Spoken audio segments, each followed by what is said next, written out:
relax and chill. Grab a glass of wine or a cup of tea, cause you're listening to No Table Talk.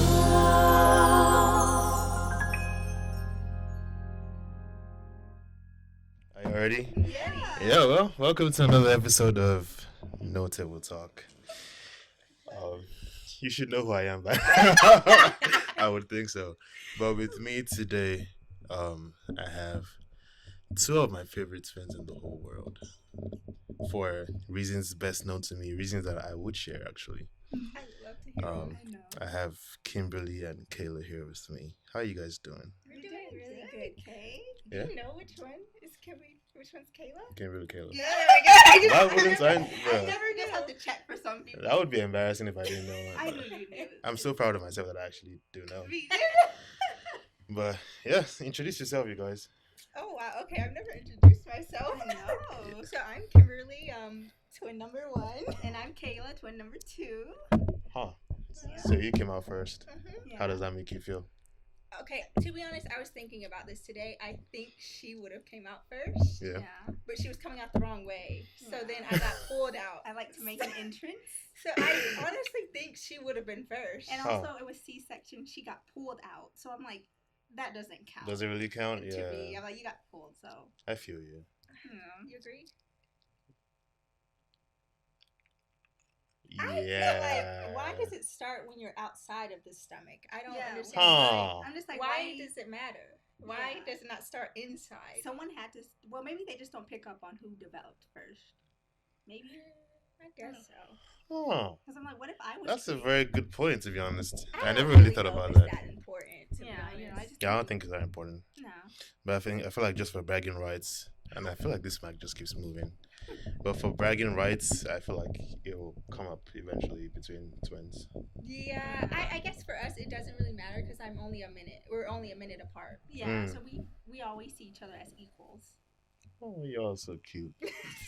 I feel like y'all don't really mean that. You're just saying that. No, too. we don't think about it like a But minute. Everyone always says, so does she beat you up or does she tell you what to Beat do? you up. Yeah, they take because it. she has 1 minute and People are was so just- violent, man. She was just like, no, it's just a minute. I'm like, see, she knows. Yeah. That's She gets interesting. it's just a minute. Well, I said I was gonna share why I like you guys so much, I would love that. and you guys are a very big reminder to me of what it means to have deliberate relationships, Great to have. Say, deliberate relationships. oh, I like that. Because thinking back to how we met Yeah. and how we became friends, we're part of the NSLS. What does that stand for again? National Society for Leadership and Success. That's what it I was. even knew that one. I was the that's such a You were shame. the I was president. that's such a shame, man. But yeah, we were in teams. We had these like SNT groups, Mm-hmm. success networking teams. I remember that one. Mhm. And it was me, the two of you, and Eklom. Mm-hmm. That were in the same group. Shout out to Ekplami. And yeah, shout out to Eklom, living her best life in Thank Ghana God. right now. I didn't even know. But yeah, that was, and just the way we met and the way we formed that group, the whole idea of the team itself. Yeah. I really liked the idea of people coming together deliberately to set goals and keep each other accountable for those goals and keep each other motivated and encouraged to Yeah. reach those goals. And we all set goals. You Yeah. did. Some of us did accomplish our goals. Some of us, I'm not going to mention any names, but they might be enjoying themselves in Ghana right now, may have given up. I mean, I won't say given up. They might have just discovered bigger goals they wanted to achieve. But the whole thing was pretty. I really enjoyed it, Me Yeah. too. I did. and it was pretty fascinating to me how we stayed friends Yeah. even after that. That was, I think, the quickest we've ever formed a friendship when Yeah. meeting two new people like that. Oh yeah, Yeah, I think it's actually hard for us to make new friends that kind of stick like that. Yeah, especially for a group that you have to make. Yeah, that you're But we clicked, I Yeah. think, the very first day. yeah, Yeah. that makes sense. The group, yeah, I always hated like group projects in school. Me Yeah, too. me too. Especially the ones you couldn't pick. Did we pick? No, I don't think. I feel like we were all like the last people To just that end up remained there. and needed a group. Were we not? I feel like that's what it was. I think we were. So it's just fate. Huh. And then when I heard you both had accents, I was like, I Oh. love it. We love people with accents. So I can't remember if we met you or did. Ekplum first, and you talked, and I was just like, what? And then Ekplum talked to us. I was like, oh my god, they're awesome. I feel like you met me first. I feel like everyone came late. Yeah, she Yeah, did. yeah. I think she did. And yeah, I'm starting to remember. But yeah, it was. I'm happy it happened, man. Me too. Yeah. Me I'm happy too. I met you guys. And you guys seem to be into a lot of stuff. No. It's funny because we don't feel like we are. We just go with whatever random thing God puts in our life. But once it's over, we're like kind of sitting ducks right now. It's like, what's next? But Yeah, you're the one to me that is into a lot of stuff. Me. yeah. Mr. President of NS. I mean, that's over now. I know, but that's always been you to Oh. us. Yeah. Interesting. Yeah. That's The interesting. graphic design, photography, Yeah. no table talk. Like, Yeah. it's a lot. It's a lot. Table talk. Oh, See? well, that's funny. I actually looked at you guys that way because you guys do like the whole fitness thing. You guys do hair stuff. Natural beauty. You yes. guys, I'm just like I open your stories and it's almost like it's a catalog of all you do, just lined up. But it's nothing special. I have to style my hair for the week, so all I'm doing is putting it on camera. Not everyone has to be a fitness coach or a Okay. consultant or Well, give yourself some props. Talk to me about that real quick. mhm, So you're a fitness coach. mhm. Online fitness coach, All right. And I'm What- her client. Huh. and I'm her client Yeah. for her hair. Yeah. For me, I'm a natural beauty consultant, so like hair, skin, health, and wellness. But I'm also an influencer for natural beauty. So Hmm. yeah. But we're both into the same thing, and we just bounce off of each other, Yeah. Huh. Did you think she was a fitness coach too? No. which is actually a first because everyone thinks we're doing the same thing and we're not. Nah. I knew. When. Okay. This is just me saying how I perceived the whole situation right now. Okay. I knew that when I would guess you started, Mhm. you guys used to work out together. You do videos together, Mhm. and I noticed that you took a more professional approach to it, and you took a more I enjoy it, so I'm gonna do it too Mhm. kind of approach. Yeah. And then I also noticed that a lot of beauty content was coming up on your page. Yeah. Mhm. See, you're observant. A lot of people are like, "Oh, you guys work business." I'm like, Kim is obviously the one promoting like the more professional aspect Oh, of fitness, yeah. and people didn't seem to catch that. It's like, Yeah. "Oh, you guys." I mean, she's taking trips on behalf of fitness. I would think that yeah, people would would catch get on to it, that. I know. But you seem to pay a lot of attention to your curls. You have to. Yeah, it's a process. Yeah. I mean, this is like day 7 here, so just ignore that. But I mean, I wasn't gonna mention it, but since you did, I guess I'm just kidding. But yeah, I just noticed that you guys do a lot of. But how did you get into the whole fitness thing? And I'm gonna ask you how you got into the whole. It's funny. It was super random. I don't know if you remember, but back then when we started with NSLS, we were going for occupational therapy. Do you remember that? No, Well, that was our career plan. That's okay. I was inclined to lie, but I was There's like, no reason I no. felt like I made a goal with it. I probably didn't, but we had just decided we didn't want to go down that path anymore. And then right when we decided that, God just randomly placed these opportunities in front of us. For me, it was through a person I followed on social media. Mm. It was a fitness mentor. I had no idea she was a coach, but she always promoted it, and I was like, I want to do it, but I am not qualified to do that. And I don't know. I honestly say it was God. He Mm. just kept literally making me curious about it to the point I just kept clicking and learning. And then I actually didn't want to do it in the beginning because, again, I didn't think I was qualified. And then God showed me. It was through a lot of different things, but recently it's been through the number 1. He shows me ones in very different ways, and for that it was like just one example was her following her number for followers. It was 111, and that was like the final way of him. It took him many steps to confirm it for me, but that was like the final one. I was like, okay, I'm gonna do it, and ever since that's how that happened. Yeah. What about you? And for me, it was similar. He spoke to me in terms of ones, but I actually got stuck. Is that weird?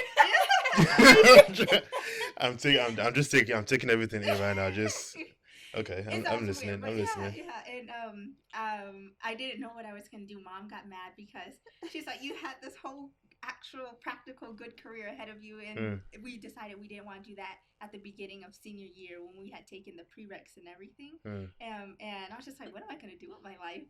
So a girl at Georgia State, she actually, shout out to Nat if she ever watches this. Shout out to Nat, wherever you are. It was a girl who stopped me in the library when I was helping a girl with her test, and she complimented me on my curls. And we got into, and she had curly hair too, and we started talking about, curly hair girls. We can just get into it. Yeah. So she started talking to me. She's like, "Have you ever considered being an influencer?" But I was like, "No." Because we didn't use social media. We didn't get social media till we were in college, and we didn't. Oh, for real? No, we didn't, and we didn't even make the accounts. Our twin friend made the account for us because she said, "You guys are gonna get social media," because our mom. Hey, you have twin friends? Mm-hmm. Yeah. Is there like a community of twins just somewhere? Just them. Just them. Oh, that would be weird if it was like a twin convention and then. There is a twin convention. There is a twin convention. We've been trying to go, but it's in Ohio, I think. Of It's course, it's Ohio. Yeah. It's like Pride, but for twins. Huh. Yeah, you'll see us there 1 year after COVID calms down a little. Wow. So you just a building full of twins. Yeah. Okay. Oh, that's crazy. Wow. Yeah. Huh. Yeah. But I really want to know. Like, I just feel so honored to be on this. What made you reach out to us? Yeah. Like, what just made you think I want the twins on? I was like, we're podcast worthy. Podcast worthy. What does that even mean? I feel like you have to have some type of interest. Because I'm not going to ask someone that I think is boring to talk to come on. I'm just not. I mean, I wouldn't ask you guys if I didn't enjoy having some sort of communication at least with you guys. So that is a very interesting prerequisite for this. But like I was telling you guys before, I was thinking about this for a minute. I was really thinking ahead when this was still just on Instagram, and I think I was going live on YouTube at the time as well. But I was really thinking ahead. I didn't know exactly what it was going to be, but I knew the kind of people I would want to be involved with. I knew the kind of vibe I would want to surround this with, and I had a couple. I've mentioned it before in previous episodes. I have a book where I write down people I would like to talk to, and I just started to really think about it. And I prayed about it too, and I just started to write down people I would really like to have conversation with that I feel like would give me, well, not good content, because I was telling the last person I had this with, I was telling him that one thing I've noticed that makes this work for me is I am never really cognizant of the fact that, I mean, it's kind of at the back of my mind, but I don't focus on it that I'm talking to a group of people, or a group of people are watching me. Like, once I hit record on the camera and I hit record on the audio system and I welcome everybody to No Table Talk, my attention shifts from them to who I'm talking to. So That's good. I like that. Whatever is happening here would be what would originally happen if it's just three of us just sitting here talking. And I was thinking about who I think I would have a good conversation with, who I think I would have and it's not even about people that it's not even about people that I really know. It's more about people I would love to know more about. Because I think this is a very good bonding experience. I think to myself, I've known these twins for a minute, but I'm interested in exploring that relationship a little bit. I just thought this would be a very interesting platform to I love get to know that. you guys more. Because I've never really sat down with you guys and actually had Long conversation. any conversation with you guys, pretty That's much. true. Yeah. So is there a way that you go about deciding the order of like who speaks, like episode 2, 3, or do you just go down the list? I really don't think too much into it, except I am being made to. And I say that in the sense of I don't open the book and I'm like, oh, so who do I talk to next? If I feel like I had to talk to a certain person next, then I explore that feeling and then I go with it. But other than that, it's really just who I would just happen to contact next and who just happens to be available. And yeah. And then I guess I then have more power with who I put up next, like what episode I put up first. So yeah. That makes sense. Yeah, guys, he had us holding out for. God. When did you tell us? You asked. I told you guys when you were in Spain. I think it was like right after the pandemic started, and it was just one of those things I felt drawn to. So I talked to Kayla. I was like, "You want to do this?" And she was like, "Yeah, let's do it." And then we applied, and we didn't think we would get it because we had zero teaching experience. But plus, we had just quit, or we were prepping to quit our jobs at the time. I was like, "Well, we have nothing else lined up. This is perfect timing." Yeah. So it was just one of those. I think our whole life has honestly been pretty random. Like if you look at our resumes, nothing makes sense. Yeah. Or if you see like everything we're doing, people are like, "You guys are just so amazing with the things you do," and I'm like, literally everything that comes that surprises you is just as much of a surprise for us. We just stumble into life. We don't plan it. Like, have you ever looked at us and was like, I get what they're doing? No. Neither do we. But the thing is for me is that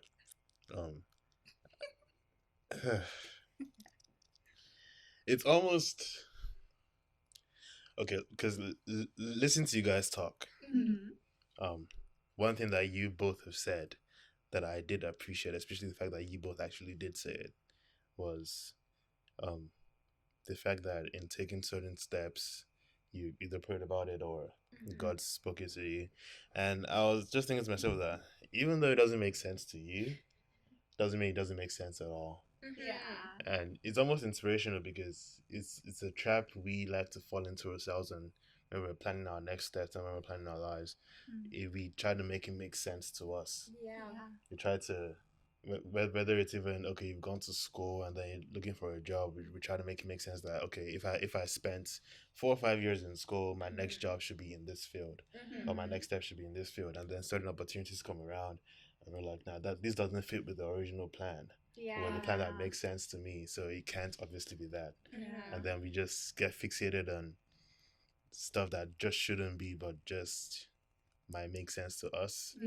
But I guess what's important is it makes sense to God, I guess. And we weren't always that didn't come easily before. I felt like it stressed us out before. It still does at times. Like literally we started college both undecided, and we both picked psychology, I think, a semester later.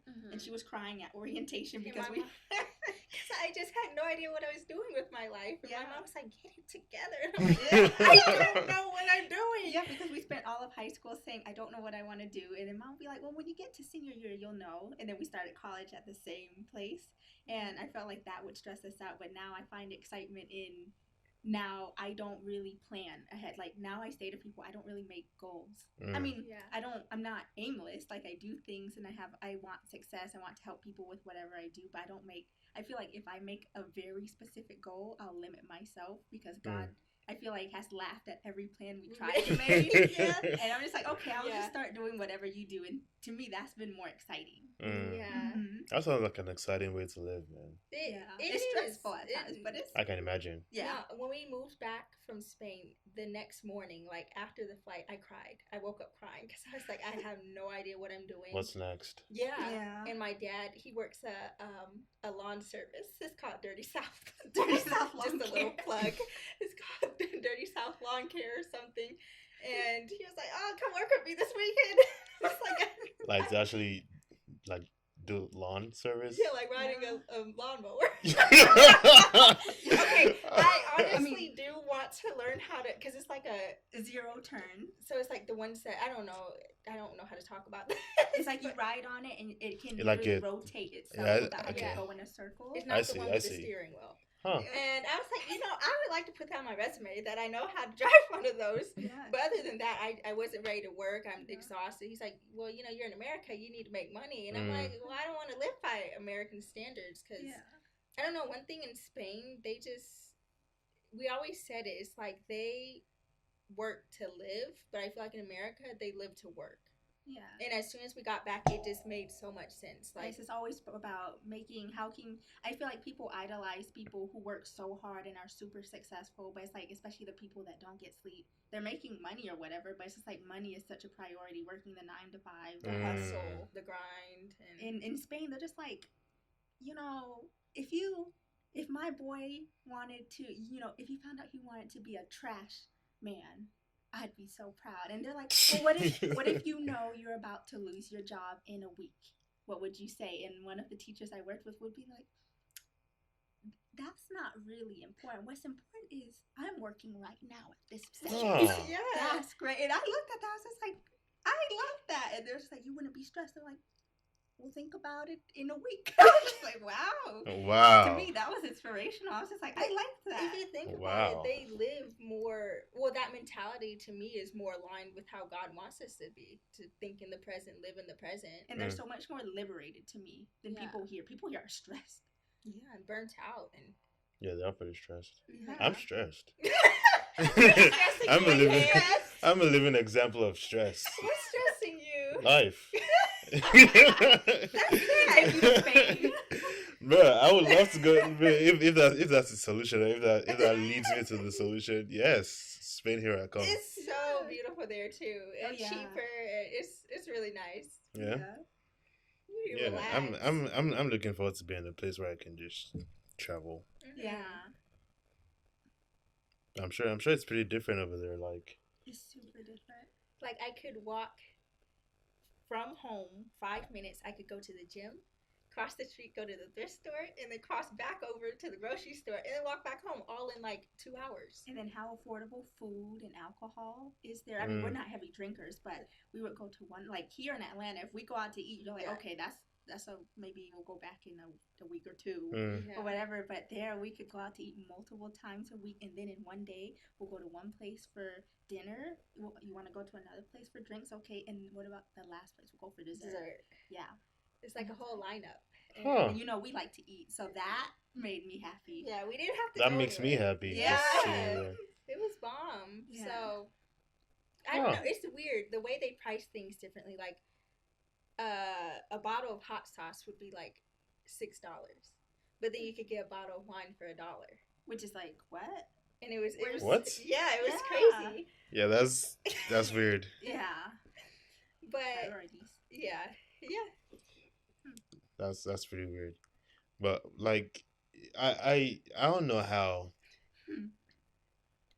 It's huge, man. Living in a different country. Yeah. Yeah. And honestly, we went during the pandemic, so to me it was like a lot. The people still were going out all the time, and they had restrictions and whatnot. But I actually don't think we would have been able to handle it full force, like with no pandemic. Like Spain is a social country. Yeah, I mean, people think we're social. I feel we're ambiverts, so it's like we're social butterflies for a second, but I need to be Yeah, at you home need your time to Yeah. recharge. to recharge. Yeah. Yeah, so yeah. And we went when it snowed for the first time in the city that we went to in 50 years. So we Yeah. got stuck in France for almost 3 days before we made it to Spain. And then when we got there, there was snow everywhere, and no one knew how to handle that. We were we were trying to drag suitcases through the sidewalk in snow, and then we had to figure out how to get a taxi for the first time in a and walk different through. language. Yeah. And it was like 11 at night, And we ended up in a train station. That's how you get there. Then we've never maneuvered navigated. like the most public type of transportation us Atlanta girls have experienced is the school bus. So Yeah. it's like not a train station. Yeah. Were you guys ever flustered doing all this, like trying to figure out your way, especially with the language barrier? Do you guys speak any Spanish? We We do, do. not fluently. Okay. We But speak a lot to understand, but they speak a different type of Spanish, Castilian, and then the accent is so different. They lisp a lot of sounds. and some of them are so fast that it's like our Spanish is almost useless at times. But other times it's great. It just depends on who you meet, because there's a lot. It's just like here, it's like their own melting pot. But like, Yeah. I'm bad at geography. Like Europe melting pot versus the American. Okay. It's different. Yeah, because you can meet like No, actually, this is one thing that really blew my mind. Like, you'll meet Indians and Africans and all these people that speak Spanish. That blew my mind. I don't know and why. yeah, and you don't think about it because in America, I'm like, okay, I see a Chinese man speaking English, English. whatever. But when I got there, I saw a Chinese person speaking Spanish. So I was just like, what is happening? This is weird. They're like, that's normal. I'm like, I mean, I know, but you don't. When you're in America, you don't think of Chinese people speaking Spanish. And you just have these moments. I think it looks stupid to other people, but it's like if we saw someone that wasn't Spanish, if I saw an Asian, I want to be like, hello. No, again? I'm like, oops. And they don't speak English, and you're like stressed because it makes no sense. It's crazy. Yeah. So Wow. That's the type of moments you have, and it's. Yeah. It was fun. There's times it got stressful, but the first month I think was stressful. We've never had to find a place on our own, so we were apartment hunting in Spanish. We had Spanish dicked out on our phone, and then we would be ready to call our mom if we needed something. So it was a lot of like we almost thought maybe God did not want us to be here. yeah, we thought we messed up first. Yeah. Wow. Yeah. But And mom was just like, I'm pretty sure God is saying come That back sounds home. scary, being in a different country. I feel like you just messed up. yeah, and I don't think we would have made it without each other. Like, I'm actually looking at half the group that comes, because you come in like a cohort almost. Yeah. And I'm just amazed most of them came by themselves. Like, I don't think We would have made it. Oh. We would have laughed. We laughed certain stressful situations off that we would have cried if we were by ourselves. Yeah, because there's just like you can look at the other one and say, "Gosh, you're so pitiful over there." I'm like, "We're so pitiful," but alone you would just been like, "This is just sad." Yeah. So what do you guys say? So you guys are pretty attached to the hip. Yeah. Yeah, it's not to the point that we need each other Yeah. to do things, because I know some people look at us just because we're so close. They're like, oh, they need each other. Yeah. And they don't know how to be on their own, and that's not it at all. No. But we just genuinely, like, we're the same person half the time. We enjoy doing things together. It's just, And we're a power team. Mm. We do everything. So there's a lot of stuff we do by ourselves, but together, I'm like, this was really helpful that we had each other. So Yeah. I never got the sense that you guys totally depend on each other. Mm-hmm. I just got the sense that your relationship is important Mm-hmm. yeah. to the two of you.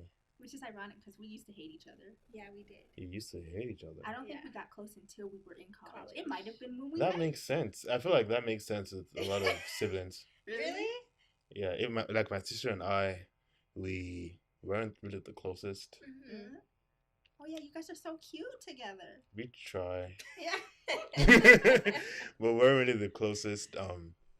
We got closer in college. Mm-hmm. Mm. Especially when I was in college in Nigeria, we got closer then. And College in Nigeria? yeah, Wait, so yeah, I was in college in Nigeria for 3 years.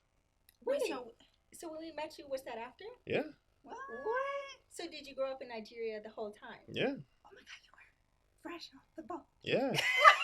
What? Why didn't we know this? I don't know. How was That's that? crazy. Because Yeah. most foreigners, I know they maybe grew up like 5 or 6 years in their country and then came here. But how was that transition as an adult? Nah, I was in Nigeria for I think till I came here in 2014. Mm-hmm. Wow. It wasn't too bad because I mean I've come here for a lot of holidays Mm-hmm. and fortunate enough to be pretty exposed. Mm. My parents are pretty exposed. My father grew up in England, schooled in England. My mother, my parents are just pretty exposed, and so even living in Nigeria, the culture around us wasn't corely Nigerian. Mm-hmm. I mean, it was Nigerian, but we were exposed to all the cultures around the world. Oh, that's That's awesome. crazy. So, it wasn't really that hard. The culture shock wasn't that much. That's awesome. Yeah, Love that. but yeah. I feel like maybe the biggest adjustment I had to have was just realizing that there are more white people around me. Which Yeah. it might sound funny, but it really It's isn't. true. No, yeah, I can get that. It's true. Because I mean, you may see them on TV, Mm-hmm. but meeting them in person and then having to learn that it doesn't necessarily take a certain kind of special interaction to be able to communicate with them.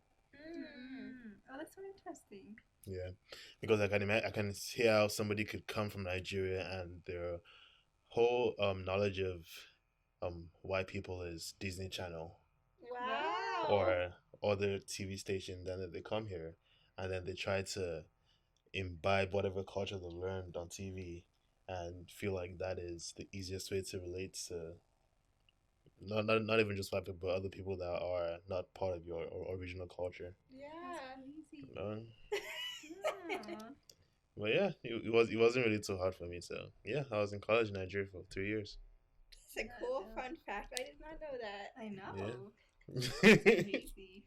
But yeah, my sister and I did get closer, and it wasn't even like we sat down and we were like, okay, we're gonna get closer now. It was really, I feel like we just had our processes on our own. I feel like I just started to realize that I'm a big brother. I'm her older brother. That's the only sister I have. Yeah. And I started to just cherish that relationship. And even now that we're apart, because it's just Nigeria, I'm here. Oh wow. And even now that I've mentioned it to her before, I long for us to be together and explore, because we haven't really explored a certain level of our siblinghood in this present state that we are in, this present state that we love each other this much. So I'm looking forward to that because the world isn't ready for when we're. I feel like they're really not. Grab a glass of wine or a cup of tea, 'cause you're listening to No Table Talk.